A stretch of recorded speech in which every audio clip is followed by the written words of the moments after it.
Good morning! Kumusta po kayong lahat? Si Bal po ito ng Musika Ride sa Kwento Musikero. At nandito na naman tayo sa garahe para maglinis. At mag-update na rin tungkol dito sa ating ADB 160.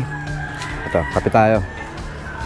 Nung last time, nagkabit tayo ng fender, yung mahabang fender para sa ating ADB. Ito siya. At iyan yung resulta. Yan, kahapon ginamit ko to, tapos umulan. At ayun, halos same pa rin yung yung epekto. Ganun pa rin. Abot pa rin dito yung talsik, putik. Yan. Kahit mahaba na yung fender natin. At dito sa ating mga shocks, ayan, abot pa rin talaga yung putik. Tapos dito sa likod, yung sa ating top box, ayun pa rin. Abot pa rin yung talsik. Ayan. So, ganoon. Sa kabila, ganun pa rin. Makapal pa rin ang putik. Anyway, hindi naman yan ang natin ngayon, ang topic natin ngayon, yung pag-uusapan natin. Pero baka sundin ko yung sinabi nung isang nag-comment sa atin dito sa ginawa natin na pagkapalit ng fender. Ayun, nasa screen nyo. Naalala ko rin kasi na ganyan din yung tire hugger na gamit ko doon sa RC250 ko. At maganda naman yung niya, resulta nung naglagay ako niyan doon sa RC250. Kaya lang dito sa ADB parang hindi ko alam kung babagay ba o ano. Pero kung gagamit ako noon, maaaring ibalik ko yung stock na fender tapos maglalagay ako ng tire hugger dito. Kasi pangit pagka ganito kahaba yung yung fender mo tapos may tire hugger ka pa sa likod. 'Di ba? Takip na rito. Anyway, tsaka na natin problemahin yan. At tsaka mamaya ko na rin lilinisin tong motor. Dahil lilinisin natin itong swing arm. Yan. Ito problema ko talaga, matagal na. Kahit nung bago pa lang siya, yung swing arm natin ng ADB. Pati yung sa pamangking ko, yung sa, sa Honda Click niya, yung 160. Ganyan din ang problema. Siguro dahil sa klase ng pintura na ginamit sa swing arm. Hindi matanggal yung putik. So nagmantsa na yan, yung mga putik na yan, at susubukan nating linisin. Unang plano ko, lilinisin ko muna. Ngayon, pag hindi nalinis, plan A, i-repaint. Bibili ako ng pintura, i-repaint ko siya ng halos same color, pero medyo darker lang, mga one tone darker dito sa stock. Then, plan B, pwede ko siyang powder coating. Mas maganda yon, syempre, kaya lang medyo mas mahal. Wala tayong pera ngayon. Kaya siguro pansamantagal, pipinturahan ko muna kung hindi malinis. Pero sa ngayon, lilinisin muna natin. May binili akong degreaser dito. Susubukan nating linisin yan. Hindi ko muna babaklasin itong tambucho. Kuha muna tayo ng isang part lang na lilinisin natin. Siguro itong ibabaw. Kapag nakita natin na magandang epekto, tapos tsaka natin siya babaklasin para talagang malinis natin. Pero kung hindi naman magiging magandang epekto, sayang naman yung pagbabaklas natin ng tambucho. Kasi kung babaklasin ko to, plano ko na rin na maglagay ng high temp dito sa tambucho. Kaya titignan natin kung ano mangyayari.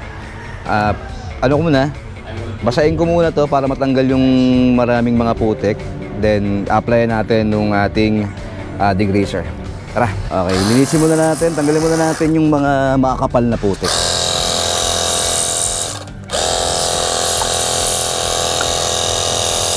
Yan, talagang matigas na siya eh. Kahit anong gawin mong punas dito.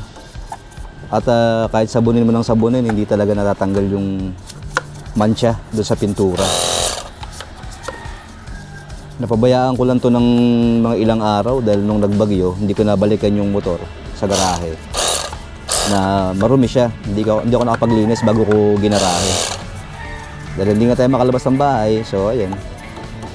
Ano nangyari? Nagmantsa yung putik, yung dumi. Yan, so tignan natin dito, papakita ko sa inyo. Siguro problema nyo rin to lahat ng mga naka-ADB. Kasi nakikita ko ganito rin yung mga mga swing arm nila eh. Akala ko nga sa akin lang. Ayan kahit anong gawin mong kaskas dyan, hindi na siya matanggal. Ayan.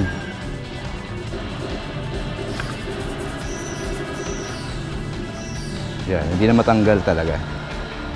Kahit na gamitan ko ng basahan. Ayoko naman gamitan ng Scotch-Brite kasi syempre gagasgas na yung pintura niyan. So, ginagamit ko lang talaga basahan. Pero yan, hindi talaga matanggal yung mga dumi. Masyado nang matigas, nakakapit na rin sa pintura.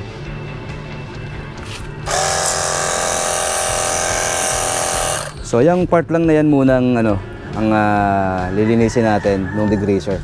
Tignan natin kung ano yung magiging epekto. Okay, ito yung part na lilinisin natin muna. Titignan natin, tsaka to. Kung matatanggal yung dumi, gamit yung ating degreaser. Gamit tayo ng toothbrush. Nagsalin muna ako sa spray bottle ng degreaser. Tapos, i-spray natin dito. Iyan. Siguro babad lang natin ng mga ilang seconds bago natin is-isin ng toothbrush. Yan. Tingnan muna natin kung... Ayoko kasi magbaklas ng tambucho agad-agad. Kasi baka masayang lang yung pagod natin. Kung babaklasin ko man siya, edi kapag nagpintura na lang ako. Okay, isang apply na tayo at kinakaskas na natin ngayon yung part na madumi. Ito. At natanggal naman yung konting mga dumi. Nababawasan naman. Pero dito sa parte na to, na medyo makapal yung dumi. Hindi ko alam kung matatanggal pa ba to o hindi na. Yan.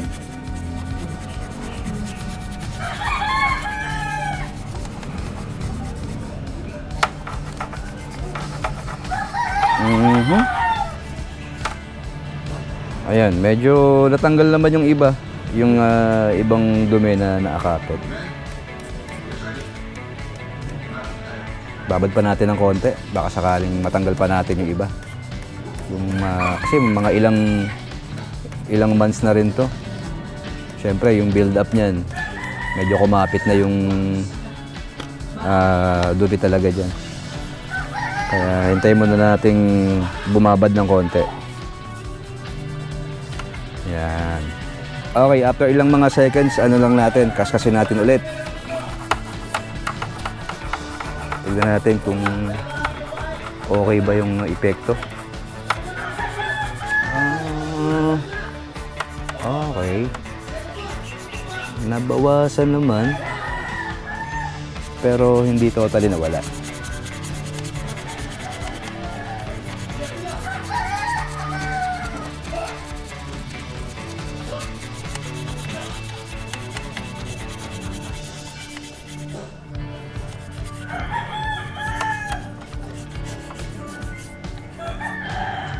Ayan, after mga ilang pasada nung pagkaskas sa kanya, parang hindi rin masyado natanggal.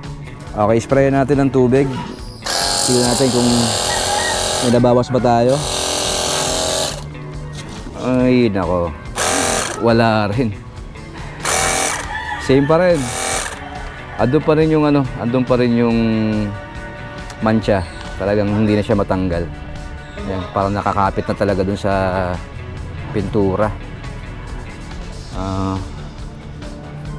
Ano ba magagawa natin dito? Siguro plan B tayo. Magpipintura tayo ng swing arm. Pero hindi ngayon. So, failed yung naging naging mission natin ngayong araw na to na malinis yung swing arm natin. Yung plan B na tayo. Siguro. Order na ako ng pintura. Yun muna gagawin natin, hindi ko muna siya powder coating. Pintura muna tayo. Tignan natin kung okay ba. Pero iniisip ko kasi kung pinturahan ko tapos i-clear coat ko siya para mas madaling tanggalin yung dumi. Or isang glossy na pintura tapos siguro naman hindi kakapit na yung dumi kapag glossy na yung pintura natin. So ayan. palyado yung ating mission. Anyway, yun nga payo natin doon sa mga bagong bibili pa lang ng ADB. Ito yung ingatan nyo, yung swing arm. Kung gusto nyo laging malinis yung motor nyo at hindi magkaganito. Yan, so hanggang dito muna tayo at abangan nyo yung ating susunod na video. Maraming salamat po. Ako si Bal ng Musika Ride sa Kwento Musikero. Ingat!